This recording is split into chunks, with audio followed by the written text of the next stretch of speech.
So hello guys, आज हम पढ़ने जा रहे हैं क्लास 11th फिजिक्स का बुक 2 का chapter number 3 which is thermal properties of matter. अब इस चैप्टर में अपन की शुरुआत होती है, इस चैप्टर की शुरुआत होती है टेम्परेचर से। टेम्परेचर क्या होता है? डिग्री ऑफ हॉटनेस और कोल्डनेस ऑफ अ बॉडी। किसी बॉडी की कोई बॉडी कितनी गर्म या कितनी ठंडी है, उस चीज को मेजर करने के लिए स्टैंडर्ड क्वांटिटी होती है। एक स्टैंडर्ड जो क्वांटिटी का यूज करते हैं वो होती है टेम्परेचर। अब एक काफी इंपॉर्टेंट रिलेशन होती है which is for scale conversion की। कोई भी स्केल के लिए एक रिलेशन जो हमेशा कांस्टेंट रहती है which is reading on scale minus lower fixed point upon upper fixed point minus lower fixed point is equal to constant. अब अपन एक जनरल लेके चलते हैं। अब जनरल अपन कैसे लेके चलते हैं कि वाटर का जनरल मतलब कि वाटर को अपन एक स्टैंडर्ड मान के चलते हैं, तो उसका अपर लिमिट और लोअर लिमिट अपन लेके चलते हैं। ठीक है, तो वाटर जो बॉईल करता है और अपर पॉइंट पे, और वाटर फ्रीज होता है लोअर पॉइंट पे। ठीक है, तो वाटर का जो अपर पॉइंट होगा वो अपन यहाँ पे केल्विन में होता है 373, डिग्री में होता है, डिग्री सेल्सियस में होता है 100, और डिग्री फ़ारेनहाइट में होता है 212। और जिसमें वो फ्रीज करता है उसका जो लोअर पॉइंट होता है वो होता है 273 किसमें? केल्विन में, 0 इसमें डिग्री सेल्सियस में, 32 फ़ारेनहाइट वाले में।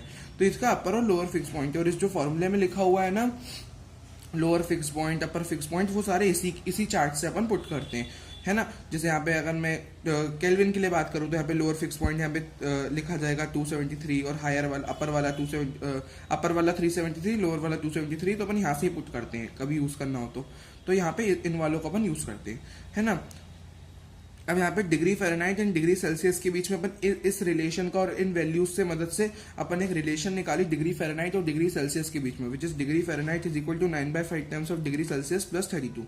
ठीक है, और ऐसी एक रिलेशन अपनी डिग्री सेल्सियस और केल्विन में होती है, which is Kelvin is equal to, अगर मुझे केल्विन मतलब डिग्री सेल्सियस को केल्विन में करना है तो प्लस कर दूंगा उसमें 273, और मुझे बाकी दूसरा भी आप कर सकते हो, डिग्री सेल्सियस को केल्विन में, तो मतलब केल्विन को डिग्री सेल्सियस में, दोनों आप इस फॉर्मूले से कर सकते हो, है ना। ये हो गया। अब आगे चलते हैं। अब हम बढ़ते हैं हीट की तरफ। हीट क्या होता है? हीट जो होता है ना, वो जो ट्रांसफर होती है from high temperature body to low temperature body. तो जो हीट होती है ना वो हमेशा हाई टेम्परेचर बॉडी से लो टेम्परेचर बॉडी की तरफ ही ट्रांसफर होती है। और हीट क्या होती है? वही एक फॉर्म ऑफ थर्मल एनर्जी होती है जो हाई टेम्परेचर बॉडी से लो टेम्परेचर बॉडी पे ट्रांसफर होती है। ठीक है, अब जो अगर मान लो मैंने किसी पे हीट अप्लाई कर दी तो या तो उस चीज का थर्मल एक्सपांशन होगा या तो कैलोरीमेट्री की चीज अपने को देखने को मिलेगी। अब थर्मल एक्सपांशन होगा यानी उसकी डायमेंशंस में बढ़ोतरी देखने को मिलेगी हमको, है ना। उसके लिए अपन वो सारी चीजें पढ़ेंगे, है ना। अब कैलोरीमेट्री में या तो हमको टेम्परेचर की बढ़ोतरी देखने को मिलेगी या चेंज इन फेज देखने को मिलेगा, है ना। अब टेम्परेचर बढ़ेगा कैलोरीमेट्री में, या तो ये देखने को मिल सकता है किसी को अपन हीट दी तो, या चेंज इन फेज देखने को मिल सकता है। जैसे चेंज इन फेज का मतलब क्या होता है? आइस से वाटर, वाटर से स्टीम, है ना। ये जो चेंज इन फेज होता है इसी को ही कहते हैं चेंज इन फेज। ठीक है, अब एक थर्मल एक्सपांशन एक चीज है। यहाँ पे देखो, थर्मल एक्सपांशन अपन ने पहला जो कैलोरीमेट्री का था, मतलब जो हीट अप्लाइड पे जो था, मतलब कैलोरीमेट्री सॉरी, हीट अप्लाइड से जो पहली अपन चीज पढ़ सकते हैं विच इज थर्मल एक्सपांशन। तो थर्मल एक्सपांशन का बेसिक मीनिंग क्या होता है? थर्मल एक्सपांशन में होता क्या है? किसी भी चीज को जब अपन हीट करते हैं तो उस चीज का टेम्परेचर बढ़ता है, और उस चीज का टेम्परेचर बढ़ता है मतलब काइनेटिक एनर्जी ऑफ पार्टिकल्स बढ़ जाती है ना। देखो, मैंने कोई चीज को गर्म किया तो ऑब्वियसली उसका टेम्परेचर तो बढ़ना ही है, और उसका टेम्परेचर बढ़ना है तो उसके अंदर, वो चीज के अंदर जो पार्टिकल्स होंगे उनकी काइनेटिक एनर्जी भी बढ़ेगी। पार्टिकल्स ज्यादा तेज वाइब्रेट होंगे तो उससे क्या होगा? पार्टिकल्स के बीच का, अब वो वाइब्रेट हो रहे हैं, दूर दूर जा रहे हैं, तो उनके बीच का एवरेज गैप बढ़ रहा है, और जिससे हमको थर्मल एक्सपांशन देखने को मिल रहा है ना। तो ये थर्मल एक्सपांशन का क्या होता है? बेसिक मीनिंग होता है। ठीक है, तो ये थर्मल एक्सपांशन का बेसिक मीनिंग होता है ना। तो ये था थर्मल एक्सपांशन का बेसिक मीनिंग। अब थर्मल एक्सपांशन को डीप में पढ़ते हैं। थर्मल एक्सपांशन किस किस तरह से हो सकता है? या तो भाई एक्सपांशन होना, बढ़ोतरी होना डायमेंशन में लेंथ में बढ़ोतरी हो सकती है, एरिया में भी और वॉल्यूम में भी। तो पहले अपन देखते हैं लीनियर एक्सपांशन को। जब लेंथ में बढ़ोतरी होती है तो कोई वायर है, उसका इनिशियल जो लेंथ थी वो थी L0, और उसका इनिशियल टेम्परेचर था T टेम्परेचर इनिशियल था। तो फाइनल टेम्परेचर मैंने delta T amount of temperature बढ़ा दिया, तो delta T amount of temperature बढ़ाने पे क्या हो गया? फाइनल लेंथ भी delta L amount of length बढ़ भी गई, क्योंकि टेम्परेचर बढ़ा दिया तो एक्सपांशन देखने को मिलेगा, सिंपल। अब डेल्टा एल जो लेंथ में बढ़ोतरी होती है ना, वो हमको देखने को मिलती है L0 और डेल्टा टी पे, क्योंकि जो लेंथ में बढ़ोतरी होती है ना वो अपनी L0 पे यानी इनिशियल लेंथ पे और डेल्टा टी पे डिपेंड करती है, और वो डायरेक्टली प्रोपोर्शन होती है उन दोनों चीजों के। तो मैं मर्ज करके अल्फा मैंने कांस्टेंट, मतलब यहाँ पे coefficient of linear thermal expansion alpha अपन लगा देते हैं डायरेक्टली प्रोपोर्शनल को हटा के। तो और एक फॉर्मूला एल फाइनल का ये भी होता है, जो फाइनल लेंथ आ जाती है अपनी, तो फाइनल लेंथ को अपन लिख सकते हैं initial length into 1 plus alpha delta T. ठीक है। दूसरा होता है एरियल एक्सपांशन। अब एरियल एक्सपांशन क्या होता है, जैसे मान लो इनिशियल एरिया कोई चीज का था ए नॉट, है ना, और ए फाइनल उसका फाइनल एरिया, तो वहां पे भी सेम डेल्टा लिखा जाएगा beta A nought delta T, और final area A nought 1 plus beta delta T. अब एक तरह से एनालॉगी वहां चलती रहेगी, सब चीजें सेम ही चलती रहेगी। ठीक है। अब तीसरा होता है वॉल्यूम एक्सपांशन। अब वॉल्यूम एक्सपांशन में क्या देखने को मिलता है, जैसे इनिशियल वॉल्यूम था, ये फाइनल वॉल्यूम ये है, पहले डायमेंशन को छोड़ते हैं, फाइनल डायमेंशन को चोर हो गए, तो यहाँ पे भी delta V is equal to gamma V nought delta T, और V final V nought 1 plus gamma delta T लिखा जाता है ना। अब यहाँ पे जो अल्फा बीटा गामा है, alpha coefficient of linear thermal expansion, beta coefficient of areal thermal expansion, और गामा कोफिशिएंट ऑफ अपना वॉल्यूमेट्रिक थर्मल एक्सपेंशन होते हैं, ये तीनों के नेम होते हैं। ठीक है। और बाकी ये सारी चीजें क्या अपने जैसे लेंथ थी तो इनिशियल लेंथ पे और डेल्टा टी पे, एरिया था तो इनिशियल एरिया पे और डेल्टा टी पे, और वॉल्यूम था तो इनिशियल वॉल्यूम और डेल्टा टी पे डिपेंड करते हैं। तो सब में से मैंने डायरेक्टली प्रोपोर्शन हटा के अल्फा बीटा गामा लगाए, और ये फाइनल एरियाज के फॉर्मूले है ना। अब ये जो तीनों अपने कोफिशिएंट्स होते हैं उनकी भी रिलेशंस होती है, बीटा होता है 2 टाइम्स ऑफ अल्फा और गामा होता है 3 टाइम्स ऑफ अल्फा, है ना। ये भी काफी इंपॉर्टेंट है। ठीक है। रिलेशन अगेन अब इनकी डेरिवेशंस नहीं है क्योंकि रैपिड रिवीजन, पर वो भी इंपॉर्टेंट है। ठीक है। रैपिड रिवीजन है तो अपन डायरेक्ट थोड़ा चल रहे हैं। ठीक है। चलो जी आगे बढ़ते हैं। अब बढ़ते हैं अपन वाटर्स एनामिलस बिहेवियर। अब वाटर ना एक एनामिलस यानी एक अजीब सा बिहेवियर शो करता है। देखो बाकी अपन ने नॉर्मल चीजें पढ़ी कि नॉर्मल चीजें अपनी टेम्परेचर बढ़ाने पे एक्सपांड होती है, टेम्परेचर कम करने पे कॉन्ट्रैक्ट होती है, लेकिन जो वाटर है ना, अब वाटर का एक एनामिलस यानी एक अजीब बिहेवियर ये होता है कि water contracts as it is cooled from 100 degree Celsius to 4 degree Celsius. अब देखो ये तो बात सही है कि भाई 100 डिग्री सेल्सियस से 4 डिग्री सेल्सियस पे टेम्परेचर कम कर रहे हैं तो वो तो कॉन्ट्रैक्ट हो गई, यहाँ तक तो सही लिखा है, लेकिन 4 डिग्री सेल्सियस पे उसको ठंडा कर रहे हैं अपन, तो वो वापस कॉन्ट्रैक्ट होना चाहिए, बट बिलो 4 डिग्री सेल्सियस पे जाने के बाद वो कॉन्ट्रैक्ट होने के बजाय एक्सपांड करता है water starts expanding again until it freezes. जब तक वो एक्सपांड होता है जब तक वो 0 डिग्री पे फ्रीज नहीं होता, मतलब वो फ्रीज अब वो एक्सपांड होने लग जाता है कंट्रैक्ट की जगह बिलो 4 डिग्री पे। वाटर की जब भी कहा जाता है वाटर की मिनिमम वॉल्यूम जो रहता है वो 4 डिग्री सेल्सियस पे रहता है और उसकी मैक्सिमम डेंसिटी 4 डिग्री सेल्सियस पे रहती है। ये अपन ग्राफ से भी समझेंगे ना अभी। अब जैसे जैसे अब एक क्वेश्चन भी आता है कि भाई कैसे मछलियां जिंदा रह पाती है पानी में ठंडे क्लाइमेट्स में, जब बर्फ वगैरह जम जाती है तो अंदर का पानी फिर भी लिक्विड फॉर्म में कैसे रहता है, वो सारी चीजें भी अपन पढ़ते हैं। अब जैसे वाटर सरफेस, जैसे ऊपर वाली वाटर सरफेस फ्रीज होती है ना, फर्स्ट वो क्या करती है कन्वर्ट, फर्स्ट इट कॉन्ट्रैक्ट्स, पहले वो कॉन्ट्रैक्ट करेगी क्योंकि वो एटमॉस्फेयर के सबसे ज्यादा कॉन्टैक्ट में ऊपर वाली लेयर, तो सबसे पहले वो ठंडी होगी और वो कॉन्ट्रैक्ट होगी, उसका टेम्परेचर कम हो रहा है तो कॉन्ट्रैक्ट होगी और उसकी डेंसिटी बढ़ जाएगी। ठीक है। ड्यू टू अब उसकी जैसे डेंसिटी बढ़ जाएगी ना तो वहां पे क्या होगा, उसकी डेंसिटी बढ़ जाने के कारण जो कूल्ड वाटर, देखो it converts and its density increases. First it contracts और उसकी डेंसिटी बढ़ेगी, फिर मतलब देखो जैसे जैसे water surface start as the water surface start freezing, कोई भी वाटर सरफेस जब फ्रीज होना स्टार्ट होती है ना तो फर्स्ट वो कॉन्ट्रैक्ट होती है एंड इट्स डेंसिटीज इंक्रीजेस। अब उसकी इंक्रीज डेंसिटी के कारण जो कूल्ड वाटर होता है ना, जो ठंडा वाला पानी होता है जिसकी डेंसिटी ज्यादा होती है वो नीचे चला जाता है क्योंकि डेंसिटी ज्यादा है उसकी, है ना। और ऊपर वाली जो आइस लेयर है जो जम जाती है वो ऊपर ही तैरती रहती है, क्यों, क्योंकि उसका डेंसिटी कम होती है तो ऊपर तैरती रहती है। ठीक है। देन वाटर अंदर नहीं तो उसकी डेंसिटी कम रहती है, which remains at 4 degree Celsius. तो जो नीचे वाला पानी होता है वो 4 डिग्री सेल्सियस पे रहता है, किसकी डेंसिटी कम होती है, इट इज लेस डेंस, जो फ्लोट वाली है उसकी डेंसिटी कम होती है देन वाटर अंडर नीथ जो 4 डिग्री सेल्सियस पे ही रहता है ना। जब 4 डिग्री सेल्सियस पे रहता है वो देयरफॉर अलाउइंग, तो वो 4 डिग्री सेल्सियस पे लिक्विड फॉर्म में रहता है, तो वहां पे मराइन लाइफ का फ्रीजिंग कोल्ड क्लाइमेट्स में भी मराइन लाइफ जिंदा रह पाती है ना। तो जो एक्वाटिक लाइफ है वो जिंदा रह पाती है ना। तो यहाँ पे हम लोग क्या देखने को मिला कि ग्राफ देखना फॉर वाटर के लिए 2 ग्राफ है वाटर के एनामिलस बिहेवियर के लिए। अब डेंसिटी और टेम्परेचर का ग्राफ बनाया अपन, तो जैसे जैसे आपने देखा वाटर की जैसे जैसे अपन टेम्परेचर वाटर का जैसे जैसे अपन बढ़ाएंगे, देखो सबसे पहले तो एक चीज है वाटर की मैक्सिमम जो डेंसिटी होती है वो 4 डिग्री सेल्सियस पे होती है, मतलब 4 डिग्री सेल्सियस के अलावा अपन उसका टेम्परेचर अगर उससे कम भी करेंगे या उससे बढ़ाएंगे भी तो उसकी जो मैक्सिमम डेंसिटी उससे तो कम ही डेंसिटी रहेगी। तो जैसे अपन ने पढ़ा ना वाटर जो है एक्सपांड करता है, मतलब जब तक 4 डिग्री सेल्सियस पे तो वो पहुंचता नहीं है, water starts expanding again until it freezes at 0 degree Celsius. तो ये चीज है कि बिलो 4 डिग्री सेल्सियस पे वाटर तो एक्सपांड ही करता है ना, बिलो 4 डिग्री सेल्सियस पे जब तक वो फ्रीज नहीं होता 0 डिग्री सेल्सियस पे, तो बिलो 4 डिग्री सेल्सियस तो एक्सपांड ही करेगा। ठीक है वाटर, ये यहाँ की बात थी। लेकिन यहाँ पे डेंसिटी की क्या बात है, यहाँ पे कि इसकी मैक्सिमम डेंसिटी 4 डिग्री सेल्सियस पे होगी, उससे आप कम टेम्परेचर ले जाओ तो भी उसकी डेंसिटी कम ही रहेगी और उससे ज्यादा टेम्परेचर ले जाओ तो भी उसकी डेंसिटी मतलब कम ही रहेगी, उसकी मैक्सिमम डेंसिटी 4 डिग्री सेल्सियस पे रहती है। ठीक ठीक है, आप वाटर का टेम्परेचर बढ़ा दो तो वाटर तो भाप, जैसे बहुत ज्यादा टेम्परेचर बढ़ा दो तो भाप बनता जाएगा, ऊपर उठता जाएगा, उसकी डेंसिटी कम होती जाएगी, और उससे कम टेम्परेचर कर दो तो आपने ये भी पढ़ा कि वाटर की जो 4 डिग्री सेल्सियस से अगर वो कम भी जाएगा तो भी उसकी डेंसिटी कम ही देखने को मिलती है, क्योंकि वो है ना, तो अपने को फ्रीज होते जाएगा वो, तो उसकी डेंसिटी कम ही होती जाती है, maximum density in short 4 degree Celsius पे रहेगी। ठीक है, उससे उससे ज्यादा डेंसिटी कभी नहीं देखने को मिलेगी वाटर की। और वाटर की वॉल्यूम और टेम्परेचर का ग्राफ बनाया ना, तो वाटर का जो मिनिमम वॉल्यूम होता है ना वो 4 डिग्री सेल्सियस पे होता है।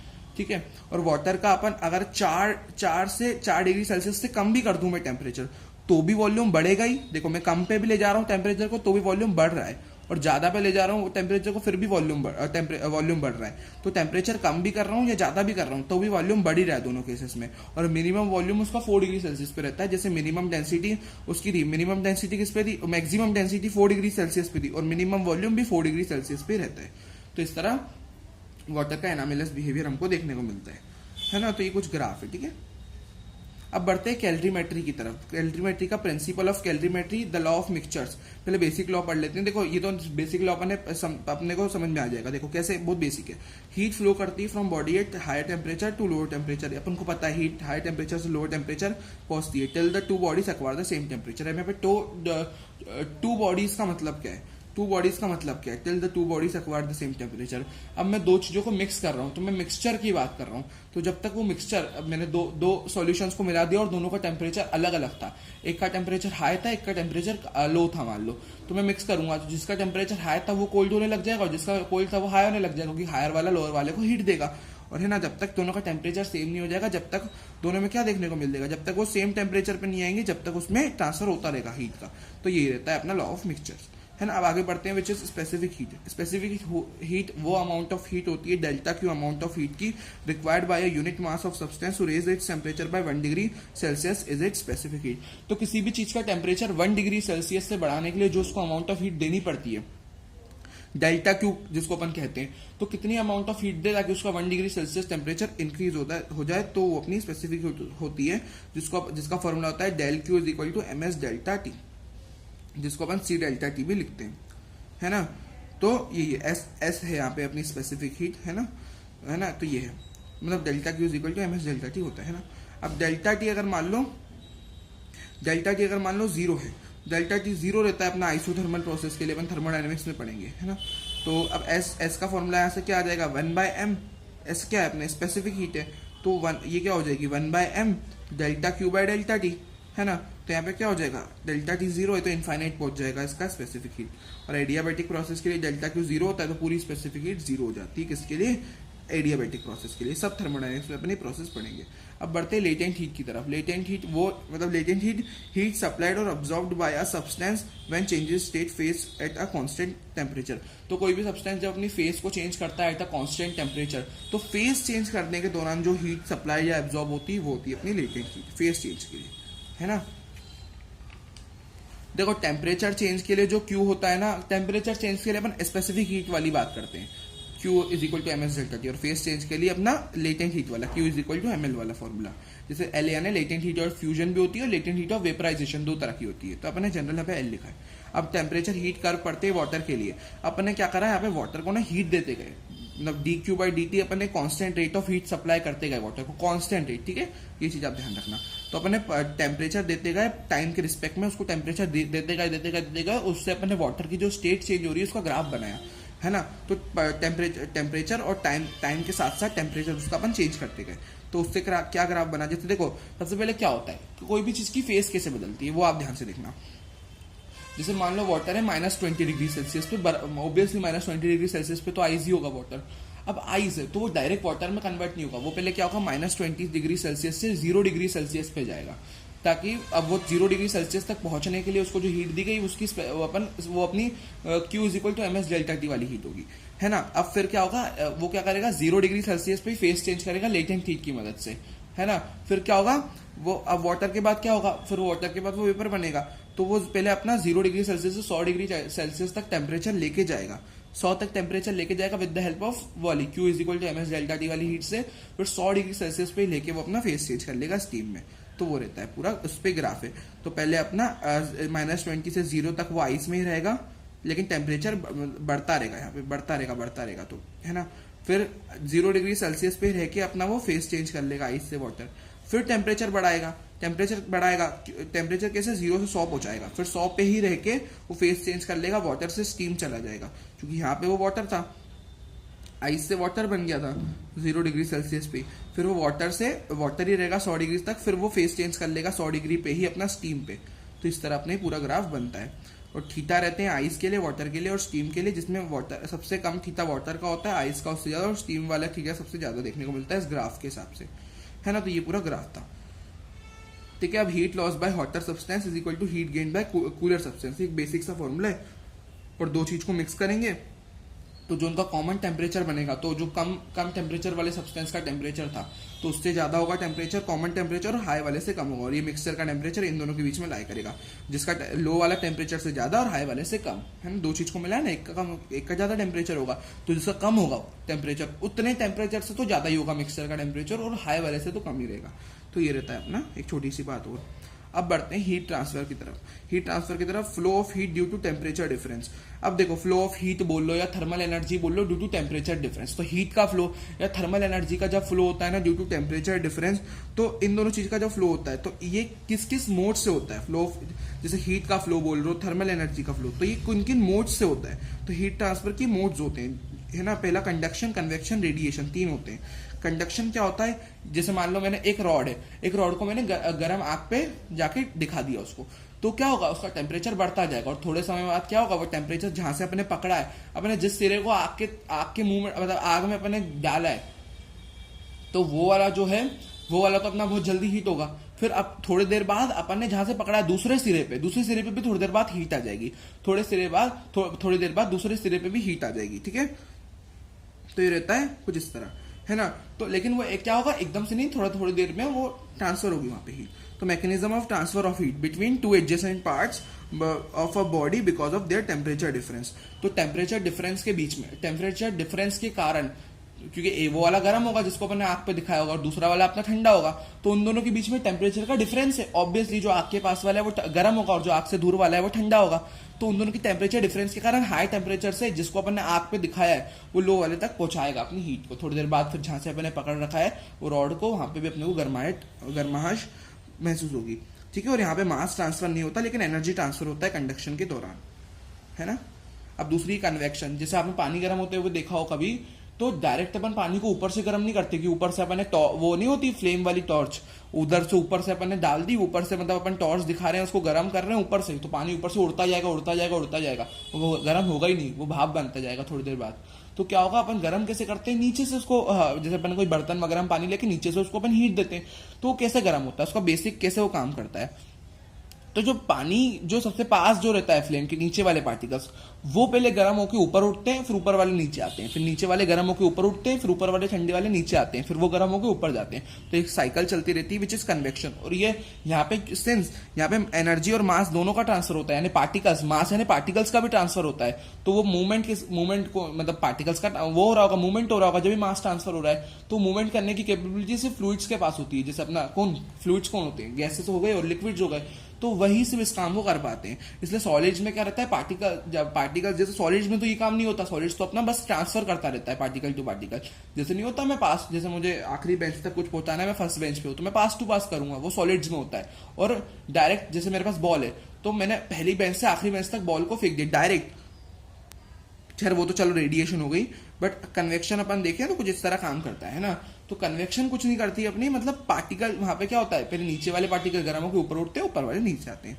तो ये रहता है कन्वेक्शन जो होता है, वो होता है transfer of heat through a fluid, liquid और gas caused by the motion of the fluid itself. तो वही ट्रांसफर ऑफ हीट होता है थ्रू अ फ्लूइड, लिक्विड बोल लो या गैस बोल लो, मोशन ऑफ फ्लूइड के कारण ही ट्रांसफर ऑफ हीट हो पाता है। एनर्जी और मास दोनों का ट्रांसफर होता है, और कंडक्शन और कन्वेक्शन के लिए मीडियम की जरूरत रहती है। तीसरा होता है अपना और है ना, जो land breeze, sea to land, जो दिन के समय पे जो बीच में अपनी सी से हवा की तरफ, सी से लैंड की तरफ जो हवा चलती है, क्योंकि दिन के समय पे क्या होता है, रेत गर्म होती है तो उसकी हवा गर्म रहती है, उसके ऊपर की हवा तो वो दूर दूर रहती है। तो क्या होता है, दिन के समय पे उधर जगह बन जाती है, सैंड के ऊपर जगह बन जाती है, तो क्या होती है, सैंड अपनी जो सी से लेकर उधर लैंड तक अपनी हवा चलती है दिन के समय। और रात के समय पे लैंड टू सी, क्योंकि रात के समय पानी थोड़ा गर्म रहता है, और क्योंकि मिट्टी की स्पेसिफिक हीट कम होती है तो वो जल्दी ठंडी हो जाती है रात के समय पे। तो वहाँ पे क्या होता है, रात के समय पे अपना लैंड टू सी अपनी हवा चलती है, क्योंकि लैंड पे क्या रहता है, लैंड पे जो रेत होती है वो ठंडी रहती है, लेकिन वहाँ पे पानी के ऊपर गर्म रहती है, पानी क्या रहता है थोड़ा थोड़ा गर्म ही रहता है, तो उसके ऊपर की हवा गर्म रहती है, तो वहाँ जगह रहती है, तो अपनी लैंड से सी की तरफ हवा चलती है रात की तरफ, रात के समय पे मतलब, है ना। अब बढ़ते हैं रेडिएशन की तरफ। रेडिएशन वो फेनोमिना होता है of transfer of heat in the form of electromagnetic waves. तो अगर हीट का ट्रांसफर होता है, phenomena of transfer of heat in the form of electromagnetic waves, electromagnetic waves के फॉर्म में अगर हीट का ट्रांसफर हो रहा है तो वो होता है अपना रेडिएशन, है ना। उसको मीडियम की जरूरत नहीं होती, बिकॉज इलेक्ट्रोमैग्नेटिक वेव्स को मीडियम की जरूरत नहीं होती ट्रांसफर होने के लिए। और यहाँ पे मीडियम की जरूरत मतलब हो नहीं हो, मीडियम हो तो भी काम अच्छा है और नहीं हो तो भी काम हो जाता है रेडिएशन में, ठीक है। अब पढ़ते हैं steady state conduction. Steady state conduction क्या होता है, यहाँ पे फिगर आपको अच्छे से दिखेगा तो नहीं, बट मैं आपको ओरल समझा देता हूँ, देख थोड़ा सा अगर दिख जाए तो। देखो जैसे मैंने क्यूब ले लिया सॉलिड, तो इसमें मैंने दो सेक्शंस काट लिया। अब दोनों सेक्शन से मैंने इधर से हाई टेम्परेचर से लो टेम्परेचर में हीट ट्रांसफर कर रहा हूँ, तो इस सेक्शन से जो dt/dx होगा और इस सेक्शन से जो dt/dx होगा वो दोनों कांस्टेंट ही रहेंगे।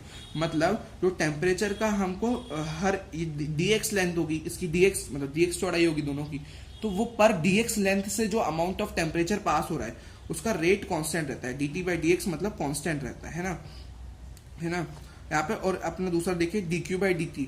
तो अब यहाँ पे एक देखो, यहाँ पे एक चीज अब ये होती है, तो मैंने एक छोटी सी चीज बता दी कि dt/dx कांस्टेंट रहता है, मतलब टेम्परेचर का जो फ्लो होता है with respect to the particular section, जो dx वाले जो सेक्शन होते हैं वो हर सेक्शन से जो टेम्परेचर का फ्लो होता है वो होता है, मतलब एक तरह से वो कांस्टेंट रहता है, dt/dx कांस्टेंट है। आप इतना समझिए dt/dx अपना कांस्टेंट रहेगा, मैं अगर आपको शॉर्ट में बताऊं तो, है ना।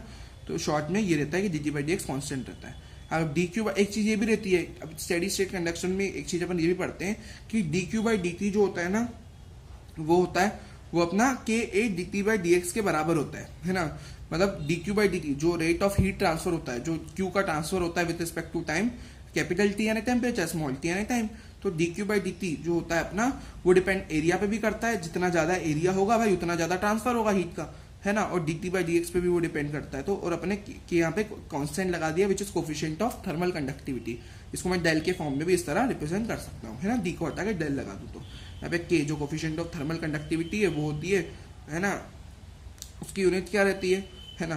तो यहाँ पे डी आप इसको लिख सकते हैं joule divided by S.m into के, या जूल बाय सेकेंड तो क्या होता है अपना वॉट होता है ना, जूल बाय सेकेंड क्या होता है अपना वॉट होता है, तो और डिवाइडेड बाय m इंटू के, तो ये के की कुछ इस तरह अपन बना सकते हैं ऐसा यूनिट। तो ये होती है मतलब इसकी ऐसा यूनिट आप फॉर्मूले से बना सकते हैं, ठीक है। कोफिशिएंट ऑफ थर्मल कंडक्टिविटी अपना के होता है, ठीक है। तो ये होगा अपना पूरा स्टेडी स्टेट कंडक्शन कंप्लीट।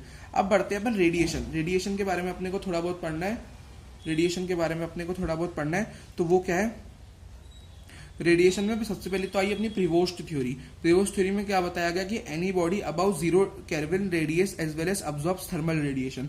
तो किसी बॉडी का टेम्परेचर अगर 0 केल्विन से ज्यादा होगा तो एनर्जी को रेडिएट भी करेगी, अब्जॉर्ब भी करेगी, है ना। मतलब radiate as well as absorb thermal radiation, thermal radiation को वो एब्जॉर्ब और एमिट दोनों करेगी, एब्जॉर्ब भी करेगी और रेडिएट भी करेगी अगर उसका टेम्परेचर 0 केल्विन से ज्यादा है।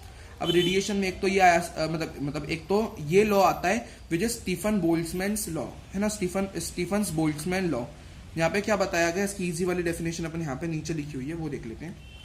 देखिए आप यहाँ पे लिखा हुआ है ये इस तरह से ये डेफिनेशन है, ठीक है, ये आप देख लीजिए। अब मैं इसको मैं पढ़ता हूँ, ठीक है, आपने देख लिया, मैं पढ़ लेता हूँ इस डेफिनेशन को। The net rate of heat transfer from the body to the surroundings due to absorption and radiation is given as follows। तो जो net rate होता है हीट ट्रांसफर का from the body to the surrounding, तो body है उससे heat transfer जब होगी सराउंडिंग में, तो तब जो नेट रेट होगा, कितनी हीट ट्रांसफर हुई है उसका नेट रेट, और उस समय अपन कंसीडर करते हैं कि बॉडी की टेम्परेचर ज्यादा होता है सराउंडिंग के टेम्परेचर से, तब जो net rate of heat transfer होगी from the body to the surrounding उसका due to absorption and radiation is given as follows. तो मतलब इन शॉर्ट अपने को अगर मैं आपको शॉर्ट में बताऊं तो dq/dt नेट का इन्होंने हमको फॉर्मूला पता चला यहाँ से, जैसे कोई इस बॉडी का कुछ पर्टिकुलर टेम्परेचर है ना, इस तरह से मतलब एक फिगर बना हुआ है ना। तो यहाँ पे कुछ अपने को देखने को मिल रहा है, कुछ अब्जॉर्प्शन और कुछ यहाँ पे रेडिएशन देखने को मिल रही है, तो ऐसे एक फॉर्मूला एक वो बना हुआ है अपना फिगर बना हुआ है, ठीक है। अब जो dq/dt नेट, क्योंकि यहाँ पे भी अपने को यही पता चलता है कि भाई क्या net rate of heat transfer हुई है है ना। तो यहाँ पे इधर कुछ नहीं बताया अपने को, यही बताया गया है कि dQ/dt जो नेट होता है ना, जो net rate of heat transfer होती है between the body and the surroundings, उसका नेट रेट जो लिखा जाता है वो इस तरह लिखा जाता है। देखो सबसे पहले उसको अपन लिखेंगे, नेट निकालना है तो dQ/dt जो एमिट हुआ होगा, जैसे आपने कुछ एरो यहाँ बाहर निकलते हुए दिखाया ना, तो कुछ एमिट भी होगा माइनस, कुछ एब्जॉर्ब भी होगा जो अंदर आते हुए एरो है, तो एब्जॉर्ब है ना। तो अब उसको उन दोनों को अगर अपन सॉल्व करें, इन दोनों के अगर फॉर्मूले कुछ इस तरह से हैं, तो dQ/dt नेट वो लिखा जाएगा EA sigma T⁴ body minus EA sigma T⁴ surrounding. ठीक है, ये वाला 4 नीचे का है ना। तो ये कुछ इस तरह ये एक फॉर्मूला बन जाता है, और EA सिग्मा में कॉमन लेके ये फॉर्मूला अपना dQ/dt नेट का बन जाता है, which is EA sigma T of body minus T of surrounding. ठीक है, T मतलब T ऑफ बॉडी की power 4 minus T of surrounding की पावर 4, तो पावर 4 यहाँ पे रहती है। ठीक है, अब यहाँ पे आपको कंफ्यूजन आ रहा होगा कि E क्या है, स्मॉल ई, तो बाकी ए तो अपना एरिया वगैरह है, ये तो टेम्परेचर है ना, तो ये बहुत सारी चीजें हैं ना। अब यहाँ पे अगर मैं देखूँ ई क्या होता है, स्मॉल ई, मैं आपको अगर समझाऊं तो स्मॉल ई जो होता है ना, वो एक उसको मतलब सबसे पहले कैपिटल ई पढ़ लेते हैं, विच इज एमिसिव पावर। तो एमिसिव पावर होता है डेल्टा क्यू अपॉन ए इंटू टी, तो डेल्टा क्यू अपॉन ए इंटू टी, ये अपना पूरा ई रहता है मतलब, है ना। अब एमिसिविटी ई को अपन लिख सकते हैं ये अपन ने ई का फॉर्मूला पढ़ा। अब इस ई को अगर मैं किसी बॉडी के लिए निकालूं, ये ई की वैल्यू मैं किसी बॉडी के लिए निकालूं और ब्लैक बॉडी के लिए निकालूं, ब्लैक बॉडी वो होती है जिसका वो जो सारी टाइप्स ऑफ रेडिएशंस को एमिट और एब्जॉर्ब कर देती है, वो ब्लैक बॉडी होती है। तो उसी मैं ई की वैल्यू उस ब्लैक बॉडी के लिए भी निकालूं, तो ये क्या हो रहा है, अपन बॉडी का रेशो निकाल रहे हैं विद द ब्लैक बॉडी, तो रेशो को ये अपन स्मॉल ई कहते हैं, है ना। और यहाँ पे क्या होता है, स्मॉल एक मतलब डायमेंशनलेस क्वांटिटी होती है, 0 से 1 के बीच में लाई करती है, प्योर नंबर होता है ना। एक एब्जॉर्प्टिव पावर भी होती है अल्फा, विच इज जो अमाउंट ऑफ एनर्जी अब्जॉर्ब करी, किसी बॉडी में मैंने एनर्जी दी तो कितनी अब्जॉर्ब कर रही है और कितनी इंसिडेंट कर रही है, उसका रेशो अल्फा रहता है, विच इज एब्जॉर्प्टिव पावर। ये मैंने आपको टर्म्स बता दी। तो यहाँ पे ई का मतलब ये वही था। ठीक है, अब पढ़ते किरचॉफ्स लॉ।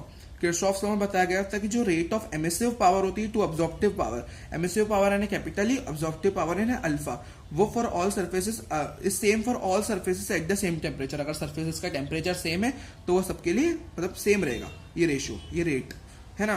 तो ये क्या रहता है, emissive power by absorptive power, मतलब वो कांस्टेंट रहेगा, क्योंकि उन्होंने बोला rate of emissive power divide मतलब कैपिटल ई बाय अल्फा का रेशियो हमेशा सेम टेम्परेचर वाली सर्फेसेस के लिए सेम रहता है। तो यानी अपन देख सकते हैं emissive power by absorptive power वो लिखा जाएगा कांस्टेंट के बराबर, और अगर मैं एब्जॉर्प्टिव पावर को कांस्टेंट से मल्टीप्लाई में ले आऊं तो emissive power is directly proportional to absorptive power भी यहां से हो जाता है। तो ये था पूरा किरचॉफ्स लॉ। इस चैप्टर के लास्ट टॉपिक की तरफ बढ़ते हैं, which is Newton's law of cooling.